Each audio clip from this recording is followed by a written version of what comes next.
Le déjeuner au country club était une idée de maman. Elle avait insisté pour que je vienne, bien qu'elle sache que je détestais ces rassemblements. Tu dois réseauter correctement, m'avait-elle dit au téléphone. Rencontrer des gens qui peuvent t'aider à trouver une vraie carrière. J'avais 31 ans. Je construisais mon entreprise de mode durable depuis 6 ans. Mais pour maman, si ce n'était pas un bureau de direction dans une entreprise Fortune 500, ce n'était pas réel. Je suis arrivé dans mon uniforme habituel, un Levi's vintage, un sweat à capuche gris, des baskets blanches confortables, pratiques, le genre de tenue que je portais à l'atelier lorsque je coupais des patrons ou travaillais avec des échantillons de tissu. Le visage de maman s'est décomposé quand elle m'a vu à l'entrée. « Tu portes ça ?» Elle a jeté un coup d'œil à la salle à manger du club, où des femmes étaient assises en tailleur Chanel et bijoux imposants. « Alexandra, c'est un déjeuner professionnel. Tu as l'air d'une sans-abri. » Je suis à l'aise. Je n'ai pas répondu. J'avais appris il y a des années qu'il était inutile de discuter avec maman à propos des vêtements. Elle appréciait les marques et les étiquettes de prix. J'appréciais la durabilité et le savoir-faire. Nous ne serions jamais d'accord. Ses amis étaient déjà à table, Catherine Ashford, présidente de la Junior League, Diana Morrison, dont le mari possédait une chaîne de concessionnaires automobiles de luxe, Patricia Chin, avocate d'entreprise. Toutes dans la cinquantaine. Toutes habillées en marque de créateur. Toutes me regardant avec une pitié à peine dissimulée. « Voici ma fille, Alexandra, » a dit maman en nous approchant. Son ton portait des excuses. Elle est entre deux opportunités en ce moment. Je dirige ma propre entreprise, ai-je corrigé doucement. Une histoire de vêtements a agité maman d'un air méprisant. Elle fait des robes dans son appartement. Je conçois de la mode durable. Nous fabriquons de manière éthique au Portugal et au Guatemala. Catherine a souri poliment. Comme c'est gentil. Un commerce de loisirs. Ce n'est pas un loisir. Bien sûr que non, ma chérie. Diana m'a tapoté la main. Je suis sûr que ça t'occupe. Mais as-tu pensé à ce que tu feras quand tu seras prête pour une vraie carrière? L'entreprise de mon mari est toujours à la recherche d'assistance administrative. J'ai pris une gorgée d'eau et n'ai rien dit. Maman s'est lancée dans son récit habituel. Alexandra avait tellement de promesses. Elle est allée à Parsons S, a obtenu son diplôme avec les meilleurs résultats. Nous pensions qu'elle travaillerait pour Ralph Lauren ou Oscar de la Renta. Au lieu de cela, elle se débat depuis des années avec cette start-up qui n'est allée nulle part. Nous avons réalisé 4,7 millions de dollars de chiffre d'affaires l'année dernière, ai-je dit calmement. Maman a ri. Alexandra, n'exagère pas. Tu travailles depuis ton appartement. Je travaille dans un atelier de 1100 mètres carrés à Brooklyn. Nous avons 34 employés. 34 ? Patricia a haussé un sourcil. C'est impressionnant pour une petite entreprise. Ce n'est pas durable, a interrompu maman. Elle brûle ses économies. Je n'arrête pas de lui dire de postuler dans de vraies maisons de couture. Elle pourrait être assistante acheteuse quelque part, peut-être gravir les échelons. J'avais déjà entendu ce discours Thanksgiving, Noël, au mariage de ma cousine l'été dernier. Le récit ne changeait jamais. J'étais en difficulté, sans direction, gaspillant mon potentiel dans une chimère. La vérité était plus complexe. Il y a 6 ans, j'avais quitté mon poste d'assistante designer dans une grande maison de couture après avoir été témoin du gaspillage de l'industrie, la surproduction, le déversement de textiles, l'exploitation des travailleurs dans les pays en développement. Cela m'avait rendu physiquement malade. Alors, j'avais commencé petit, très petit. 10 pièces fabriquées à partir de coton biologique et de tissus en fin de stock, vendues via un compte Instagram.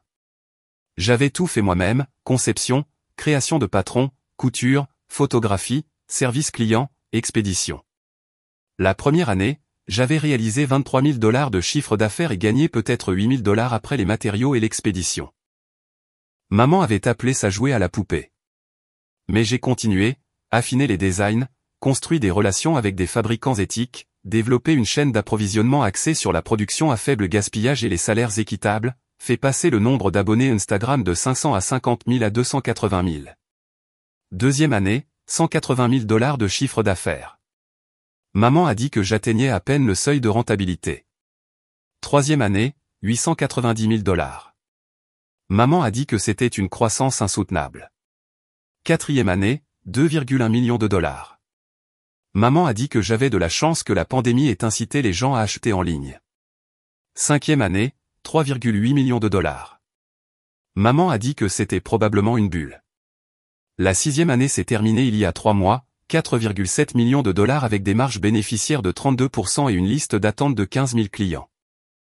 Mais maman n'avait jamais visité l'atelier, n'avait jamais demandé à voir les états financiers, n'avait jamais assisté à aucune des tables rondes de l'industrie où j'avais pris la parole ni aux conférences sur la durabilité où j'avais été conférencière principale.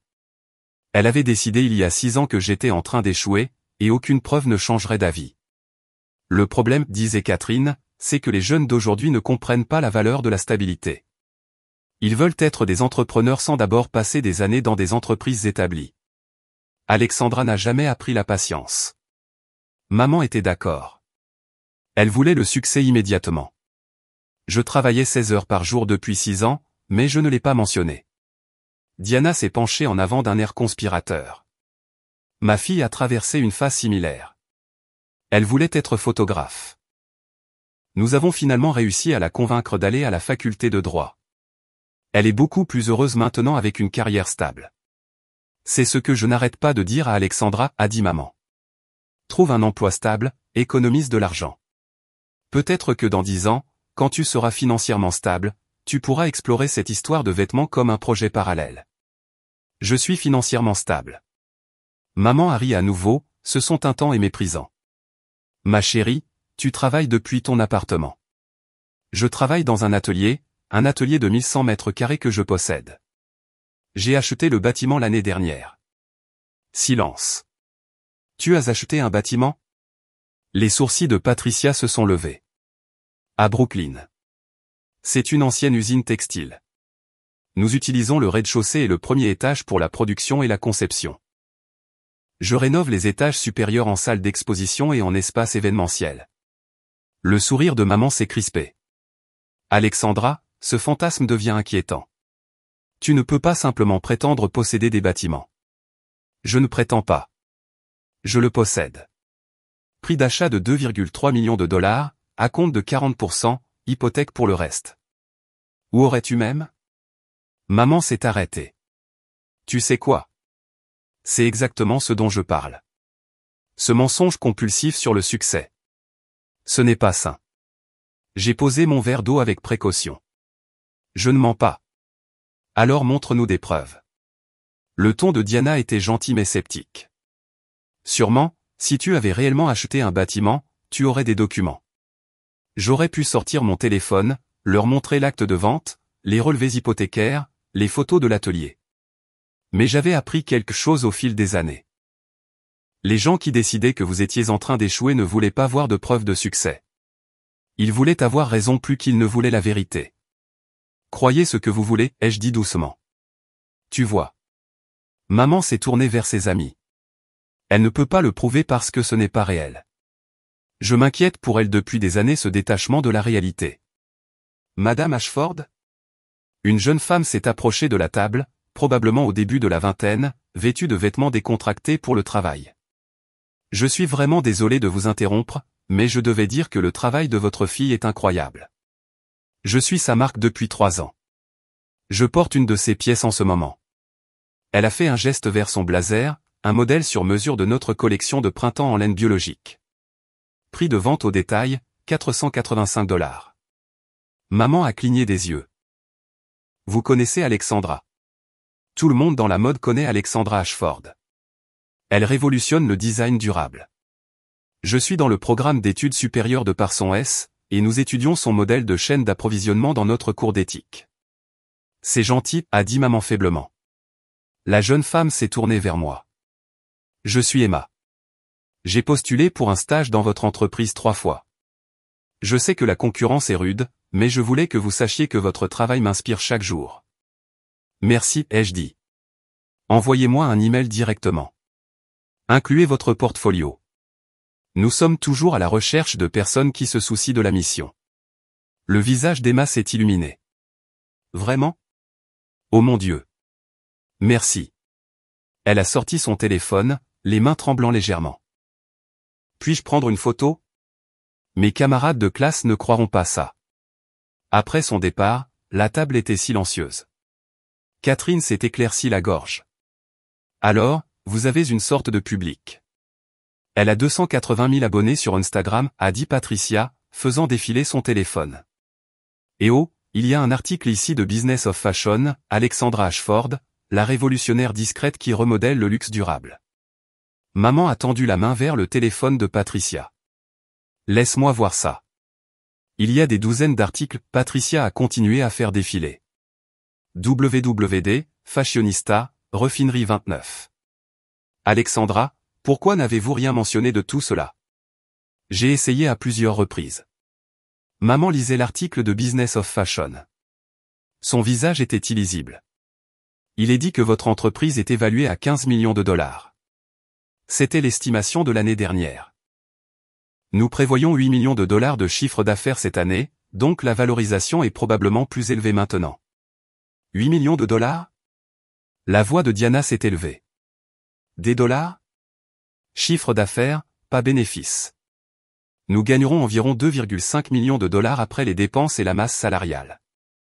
La table est redevenue silencieuse. Maman a posé le téléphone.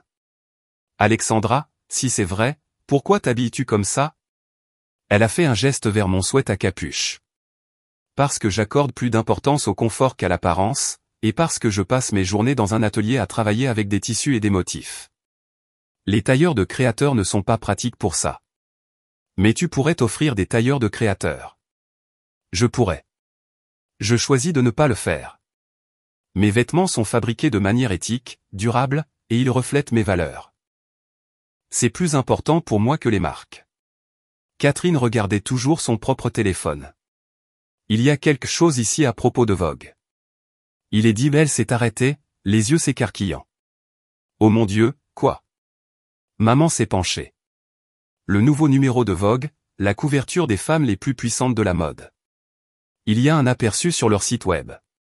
Catherine a retourné son téléphone, et me voilà, en couverture de Vogue. Photographe professionnel, stylisme professionnel, tout est professionnel. L'image me montrait dans mon atelier, entouré de rouleaux de tissu et de mannequins, portant une de mes propres créations, un blazer structuré en coton biologique sur un pantalon à jambes larges. Mes cheveux étaient tirés en arrière, maquillage minimal, regardant directement la caméra avec confiance. Le titre, La Nouvelle Garde, les femmes qui reconstruisent la mode de fond en comble. Et en plus petit, Alexandra Ashford et la révolution du luxe durable. Le visage de maman était devenu complètement blanc. C'est toi, a murmuré Diana. Sur la couverture de Vogue. Une des 6 couvertures, ai-je dit doucement. Ils ont photographié 6 femmes différentes pour le numéro. La mienne est la couverture axée sur la durabilité. Vous êtes en couverture de Vogue, a répété Catherine, comme si le dire à nouveau allait le rendre compréhensible. La couverture actuelle. Le numéro sort la semaine prochaine. L'équipe éditoriale a pris contact il y a 4 mois. Ils travaillent sur l'article depuis janvier. Patricia lisait depuis son téléphone. L'article est déjà publié en ligne. Il dit, vous êtes l'une des créatrices les plus influentes de moins de 40 ans. Il qualifie votre modèle d'entreprise d'avenir de la mode éthique. Maman n'avait pas bougé. Elle regardait le téléphone de Catherine, mon image sur la couverture de Vogue, comme si elle risquait de disparaître. Pourquoi tu ne me l'as pas dit, a-t-elle demandé finalement. Je l'ai fait, il y a des mois, quand Vogue m'a contacté pour la première fois. Vous avez dit que je me faisais arnaquer et que Vogue ne présenterait jamais une entreprise de loisirs. Je ne me souviens pas de ça. Vous avez également dit que la séance photo était probablement pour une petite publication en ligne qui prétendait être Vogue. Silence. Maman, j'essaie de te parler du succès de l'entreprise depuis 6 ans. Chaque fois, tu l'as rejeté, tu l'as appelé un loisir, une phase, une chimère. Tu as dit à tes amis que j'étais au chômage.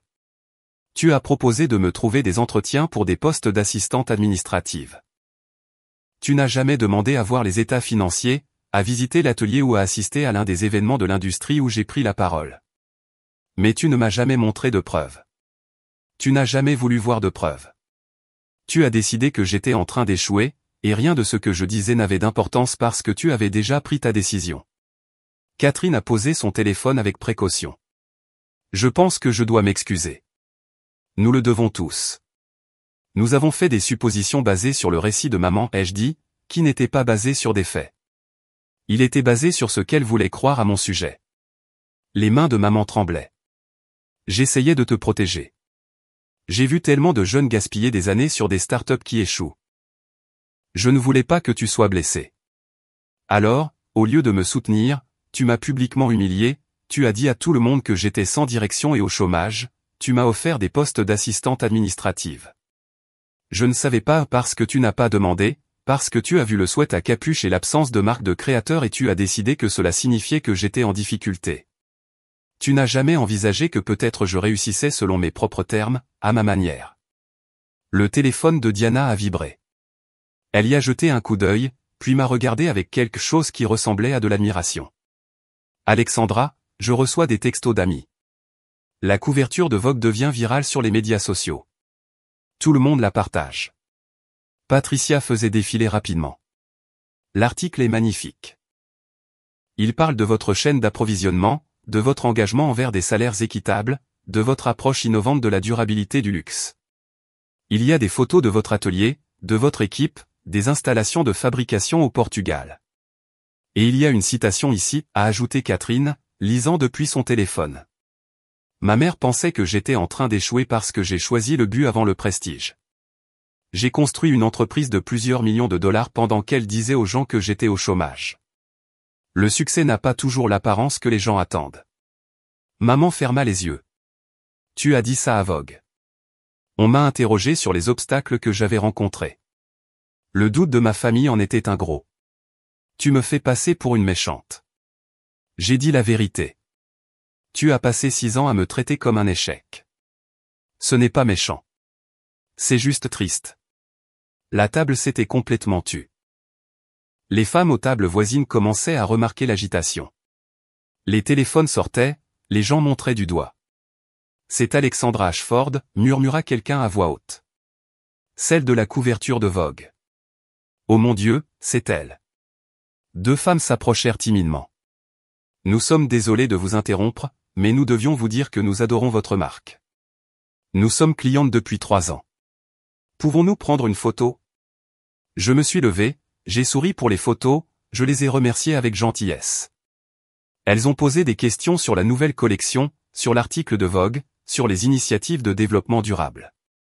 J'ai répondu à leurs questions avec la même patience que celle dont je faisais preuve avec chaque client, chaque interview, chaque interaction. Quand elles sont parties, je me suis rassise. Maman pleurait en silence, son mascara coulait. Je suis désolée, murmura-t-elle.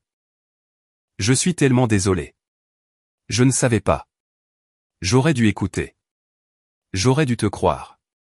Tu aurais dû me respecter suffisamment pour me prendre au sérieux, pour poser des questions au lieu de faire des suppositions, pour me soutenir même quand mon chemin ne ressemblait pas au tien. Tu as raison. Tu as tout à fait raison. Elle tendit la main vers la mienne. Je l'ai laissé la prendre mais je n'ai pas répondu à sa pression. Comment est-ce que je répare ça? Je ne sais pas si tu peux, maman. S'il te plaît. Je suis ta mère. Je t'aime. J'ai fait une terrible erreur, mais je t'aime. Tu aimes la version de moi sur la couverture de Vogue. La version que la validation extérieure a confirmée comme étant réussie. Mais tu ne m'aimais pas il y a 6 mois, alors que je faisais exactement le même travail. Ce n'est pas vrai, n'est-ce pas? Il y a 6 mois, tu disais aux gens que j'étais au chômage. Aujourd'hui, tu veux arranger les choses parce que Vogue a confirmé que je suis légitime. Ton amour est conditionnel à l'approbation extérieure. Catherine et Diana avaient l'air mal à l'aise, souhaitant clairement être ailleurs. Patricia eut la grâce d'avoir l'air honteuse. Je pense qu'on devrait y aller, dit Diana doucement aux autres. Elles se levèrent, trouvèrent des excuses et se retirèrent rapidement.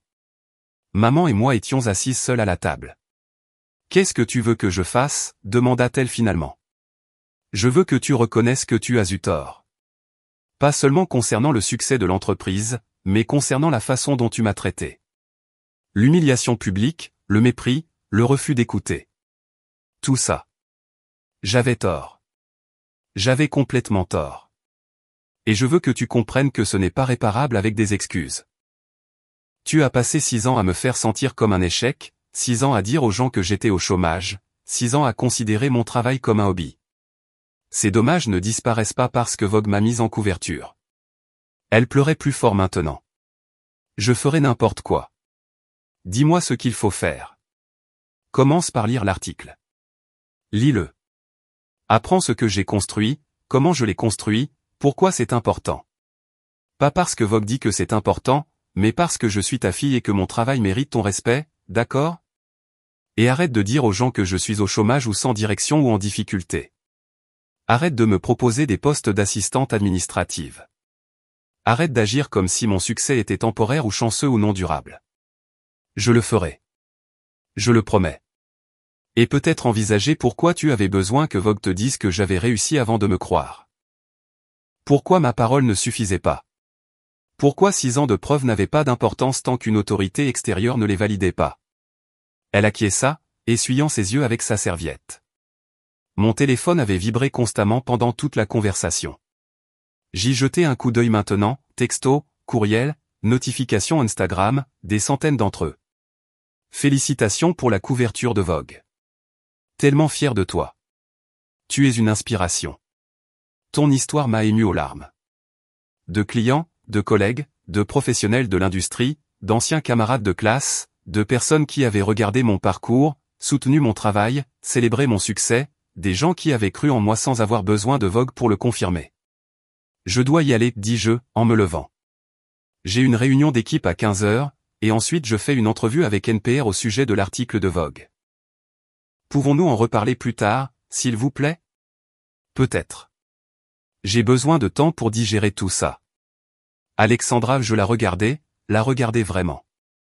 Cette femme qui m'avait élevé, qui avait payé pour Parsons, qui avait toujours voulu le meilleur pour moi, qui avait aussi passé 6 ans à m'humilier publiquement parce que ma version du succès ne correspondait pas à ses attentes. Je ne dis pas jamais, dis-je doucement. Je dis pas aujourd'hui, pas cette semaine. J'ai besoin d'espace pour comprendre ce que je ressens à propos de tout ça.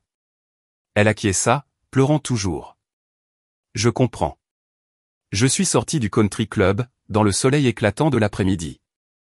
Mon téléphone vibra à nouveau. Un texto de mon responsable de studio, la couverture de Vogue a fait planter notre site web. Nous avons eu 40 000 nouveaux abonnés en 2 heures. Les précommandes explosent. C'est dingue. J'ai souri et j'ai répondu par texto, réunion d'urgence de l'équipe. Voyons comment gérer le volume sans compromettre la qualité ou nos normes éthiques. Un autre texto. Celui-ci de ma meilleure amie Maya, j'ai vu la couverture.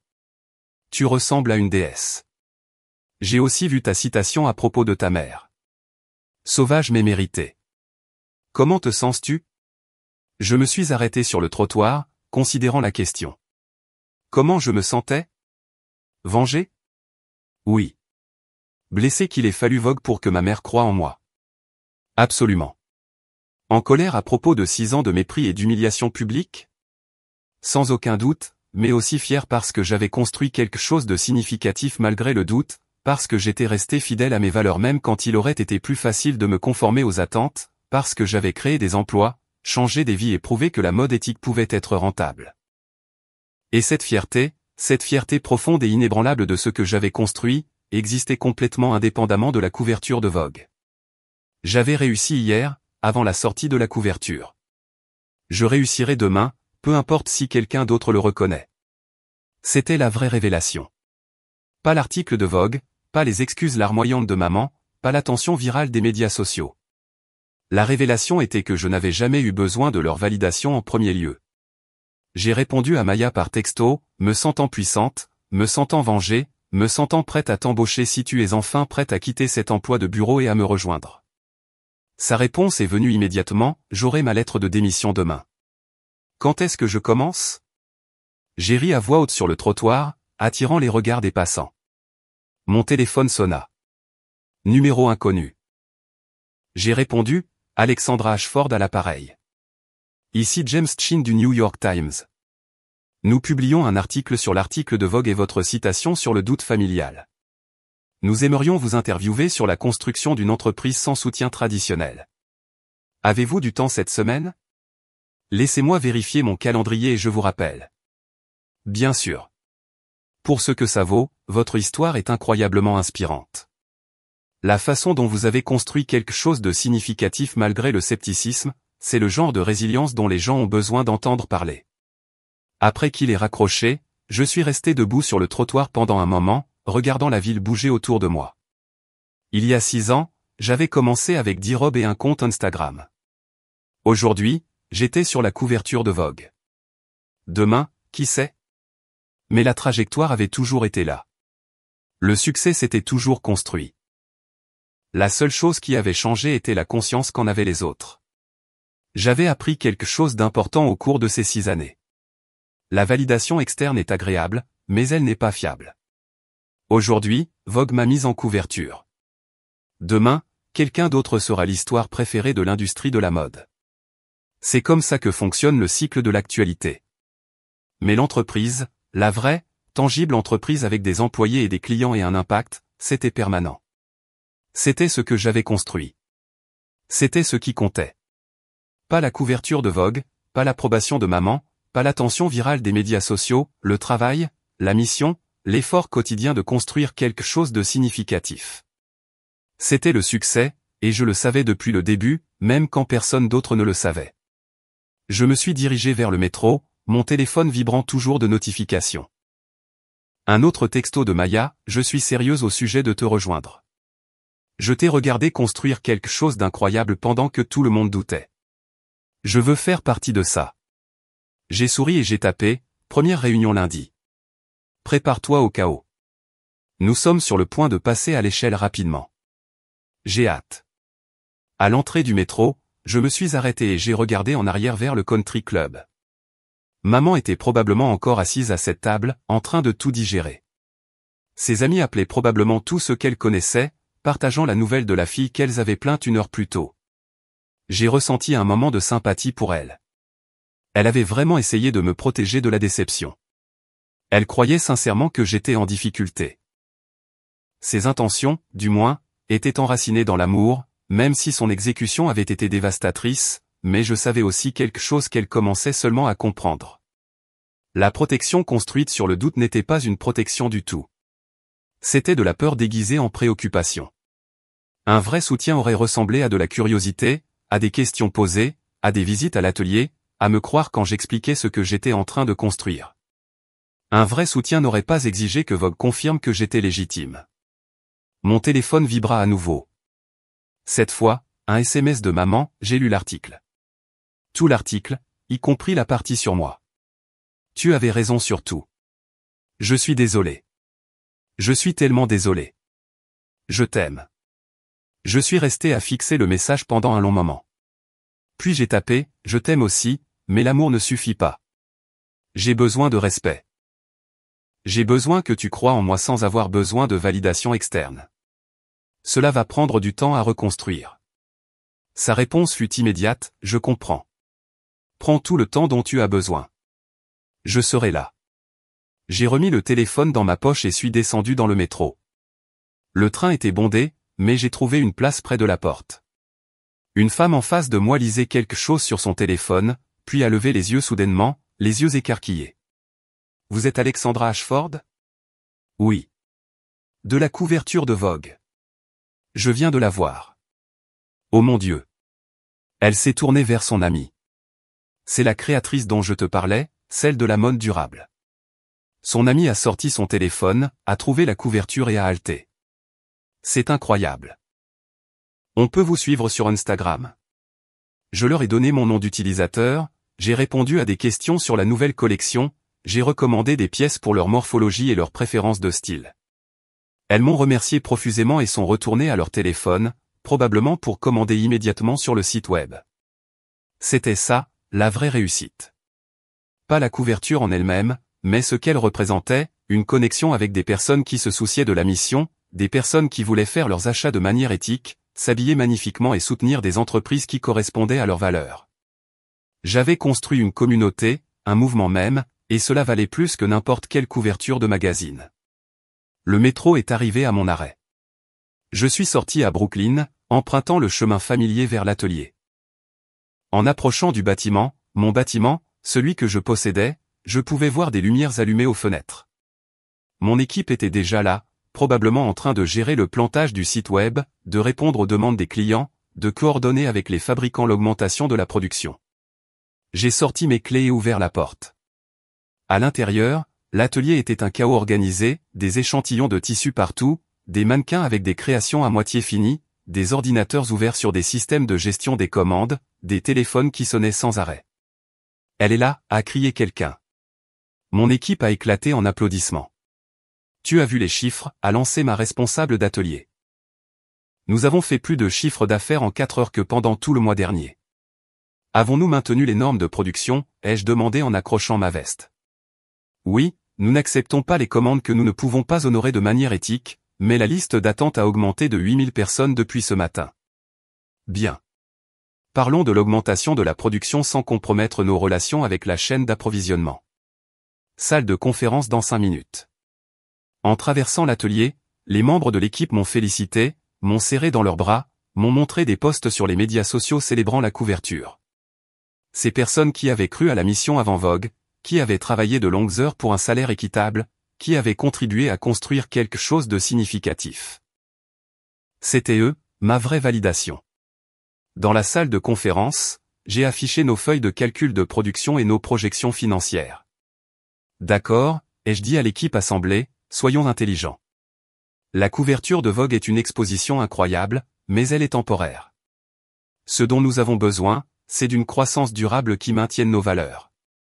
Comment pouvons-nous nous développer sans exploiter les travailleurs ni compromettre la qualité? Pendant les 3 heures suivantes, nous avons élaboré des stratégies, contacté nos partenaires de fabrication au Portugal et au Guatemala pour discuter de la capacité, examiner les candidatures de nouveaux fournisseurs potentiels qui répondaient à nos normes éthiques, planifier l'embauche pour l'atelier, projeter les flux de trésorerie pour l'année prochaine. C'était le travail que j'aimais, le vrai travail sous le glamour des couvertures de magazines et des moments viraux, construire quelque chose qui compte. Lorsque j'ai quitté l'atelier à 20 heures, nous avions un plan, une augmentation prudente et éthique, sans raccourci, sans compromettre la mission pour une croissance rapide. Mon téléphone a vibré avec un autre SMS de maman, ton père et moi aimerions t'inviter à dîner ce week-end pour fêter dignement et nous excuser correctement. Seriez-vous d'accord? J'y ai réfléchi en marchant vers le métro. 6 années de rejet ne disparaissent pas avec une seule excuse. La blessure était réelle. Les dégâts étaient faits, mais elle essayait. Et peut-être que c'était suffisant pour commencer à reconstruire. J'ai tapé, dimanche, 18h. Vous choisissez le restaurant. Mais maman, il ne s'agit pas de la couverture de Vogue. Il s'agit de votre compréhension et de votre respect pour le travail que j'ai fait depuis le début. Pouvez-vous faire cela? Sa réponse est venue rapidement, oui, je promets. Je vais passer toute la semaine à lire des choses sur ton entreprise. Tout ce que j'aurais dû lire il y a des années. Dimanche, ai-je tapé, puis j'ai rangé le téléphone et suis monté dans le train pour rentrer chez moi. La femme à côté de moi lisait l'article en ligne de Vogue sur sa tablette. Je pouvais voir mon propre visage sur son écran, les photos de l'atelier, les citations sur la construction d'une mode éthique malgré le scepticisme. Elle a levé les yeux et m'a surprise en train de regarder. Désolé, ai-je dit. C'est juste étrange à voir. Il jeta un coup d'œil à l'écran, puis à moi, puis de nouveau à l'écran. Attendez, vous êtes. Oh mon Dieu, vous êtes elle. Vous êtes Alexandra Ashford. Oui. Cet article est incroyable. J'ai lu votre histoire. La partie sur votre famille qui doutait de vous. Cela a vraiment résonné. Je suis en train de créer ma propre entreprise, et mes parents pensent que je suis folle. Êtes-vous passionné par ce que vous faites? Complètement. Alors, faites-vous confiance. La validation externe finira par arriver, mais elle ne signifiera pas autant que vous le pensez. La vraie validation vient de la construction de quelque chose en quoi vous croyez. Elle hocha lentement la tête. Merci. J'avais besoin d'entendre ça. Le train est arrivé à mon arrêt. Je me suis levé pour partir, et la femme m'a touché le bras. Quoi qu'il en soit, a-t-elle dit, vous avez raison à propos de la validation externe, mais ça doit faire du bien de leur prouver à tous qu'ils ont tort. J'ai souri. Oui, ça fait du bien. Mais je savais déjà que j'avais raison. La couverture de Vogue l'a juste rendue publique. Je suis sorti du train et j'ai marché jusqu'à mon appartement, un modeste 2 pièces à Brooklyn que j'avais gardé même après que l'entreprise soit devenue rentable. J'aurais pu m'offrir quelque chose de plus grand, de plus chic, mais j'aimais la simplicité, le rappel de mes débuts. À l'intérieur, j'ai préparé du thé et me suis assise près de la fenêtre, regardant la skyline de Brooklyn. Mon téléphone a vibré une fois de plus. Un SMS de mon ancien professeur à Parsons, j'ai vu la couverture de Vogue. J'ai toujours su que tu changerais l'industrie. Fier de toi, Alexandra. Tu es restée fidèle à ta vision même quand c'était difficile. C'est ça, la vraie réussite. J'ai posé le téléphone et j'ai bu mon thé. Demain, le travail continuera. Plus de commandes à honorer, plus de décisions stratégiques, plus de construction. La couverture de Vogue disparaîtra des cycles d'information. Le moment viral passera. L'attention se portera ailleurs.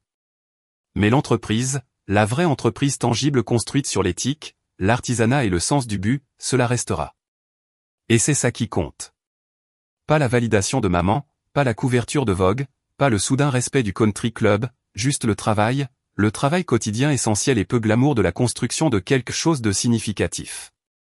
C'était ça, la vraie histoire. C'était ça, la vraie réussite. Et je le savais depuis le début.